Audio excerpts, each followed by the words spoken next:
What's up everyone, how's it going? In this game we have Kiljardi as our yellow Japanese spawning in the southwest of Gorge. In the northeast we have Beasty as our teal Byzantine, going for the tier 1 cistern in the Dark Age, very standard. Now from here we have to see if he's going to do anything else. If he's going to stick with the tier 1, if he's going to go into a T2. Oops, sorry, wrong button. The positioning on it, in my opinion, is pretty terrible. Like, that's a really, really bad level 1 cistern. It covers food. And like that's basically, yeah, it covers half of the wood line, but you don't care about the wood line right now.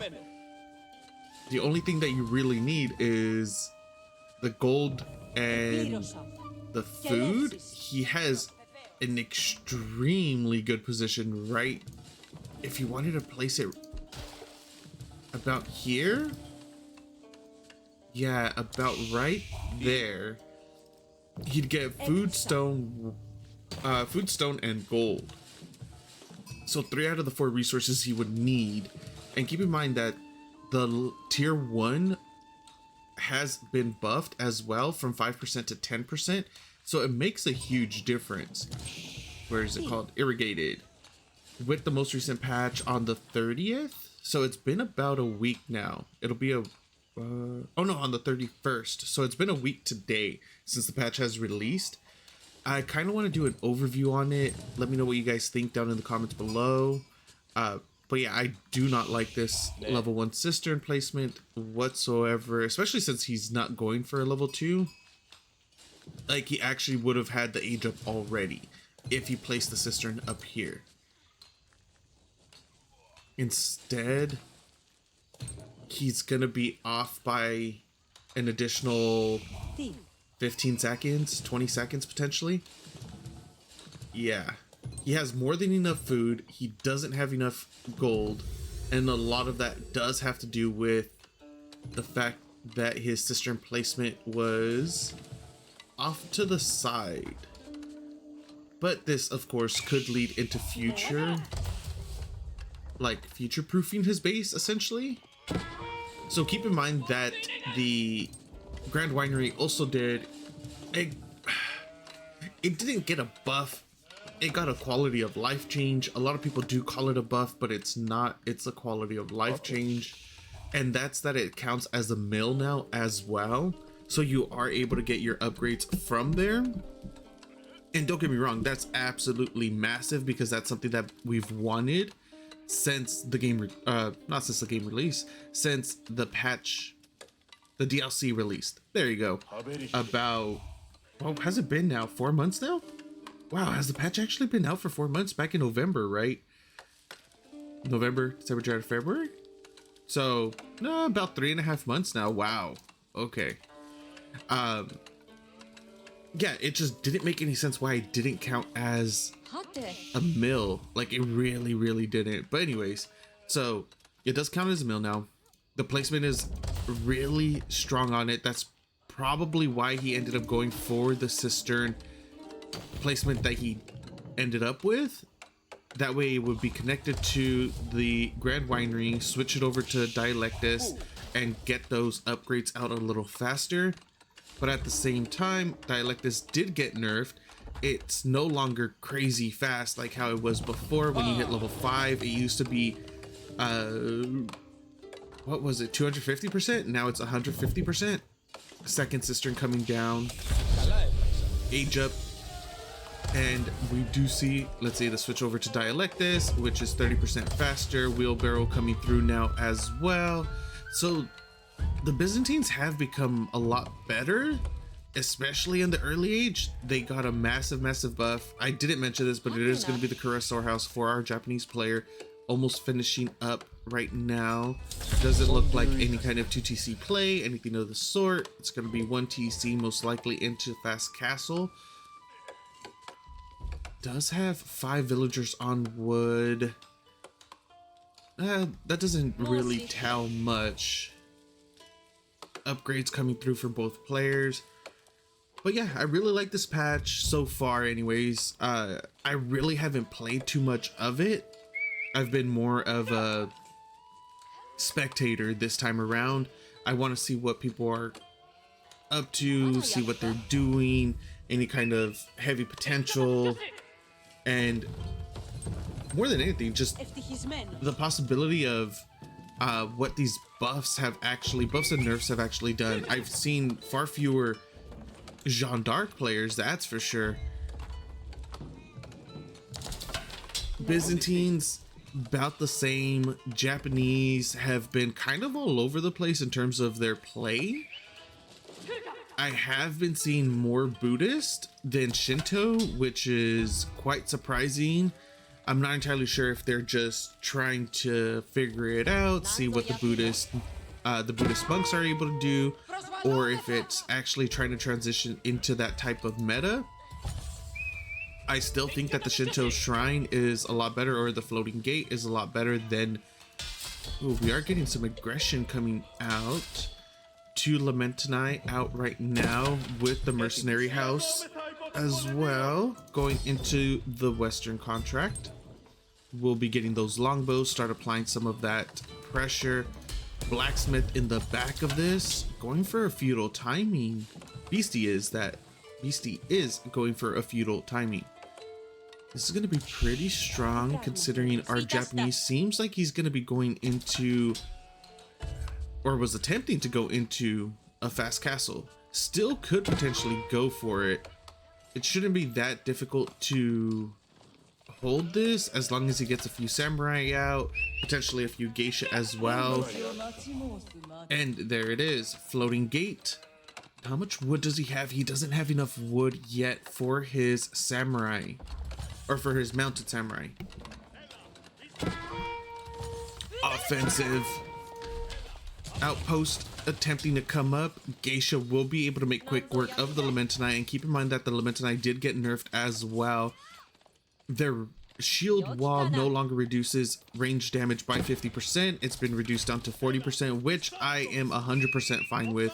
As you guys know from previous casts, this Geisha is gonna get wrecked if it doesn't run, which it is. Okay, good.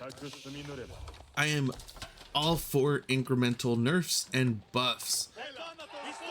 Lamentini are gonna be running in. I think at this rate, he shouldn't even be going into the mounted samurai.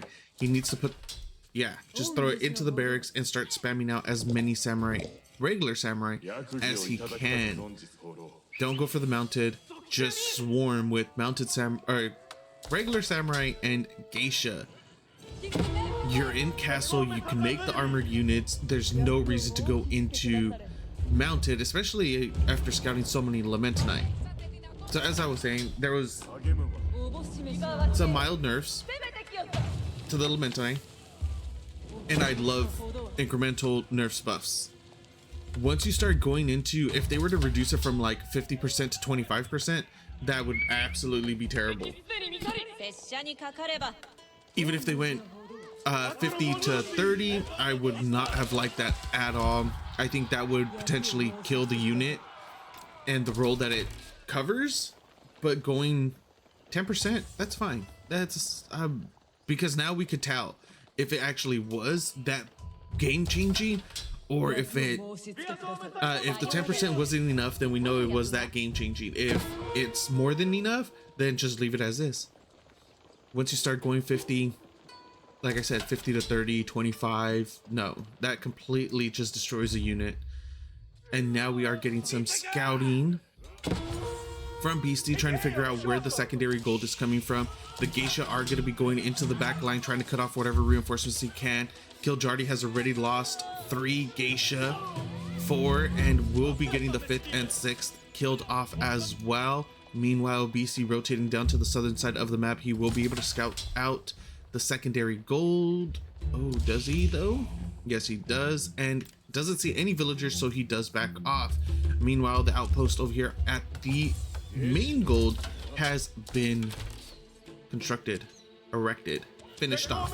Whatever you want to call it, Shinto Priest is going to potentially be going down right now as well, as long as Beasty micros this properly, which he is.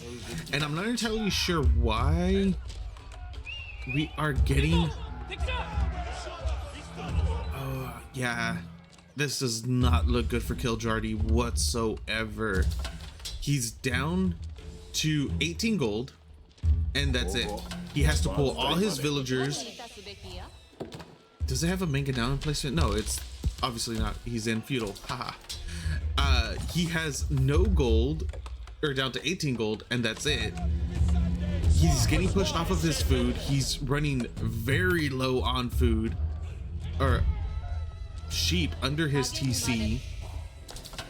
Yeah, this is looking really bad for our Japanese players. Border settlements coming through, as well as +1 ranged armor for Beasty. These longbow are going to be able to get a decent amount of damage in. This has been a really strong feudal timing for Beasty, and now we are going to be getting our first, is it ram or no, Shiro Siphon. Keep in mind that rams and Shiro Siphons have been nerfed as well. They had their HP reduced by 70. The wood cost has been reduced as well, but they also take 20% more damage from melee units, so they go down pretty quick once you get a couple horsemen on them. Man at arms, they melt. Shinto Shrine coming up right now in order to start trying to get some of that gold. Where did the other... Is that barely the third one? Yeah, 1, 2. I don't see where the other one is. Forge. This forge is under fire though. He does have to get out there and start grabbing some more relics. Finally, he's gonna have some gold income. He will be able to start making a few samurai, but it's way too late. First Shiro Siphon is out. Second Shiro Siphon pretty much done. And now the pressure is on. House is gonna go down. Kura storehouse is gonna go down. And not only that, but the Yorishiro barracks will be going down pretty soon. What do we have in the back? A few geisha running over here in order to try to pull back some units. They will not pull back whatsoever. All of these villagers did get scouted out from what it seems like, because they ran right in the vision, right through the vision of the outpost. Beasty gonna pounce right on top of it. Gonna end the lives of so many villagers right now. How many villagers are there? There's 13. Shinto Priest gets picked off as well. All of these villagers, they do finish up there. No, what are you guys doing? Just jump inside them. Why are you guys fighting? GG gets called. Beasty takes it. Our game goes to Beasty, our teal Byzantine player. Thank you guys for watching. Hope you enjoyed. I'll see you next time.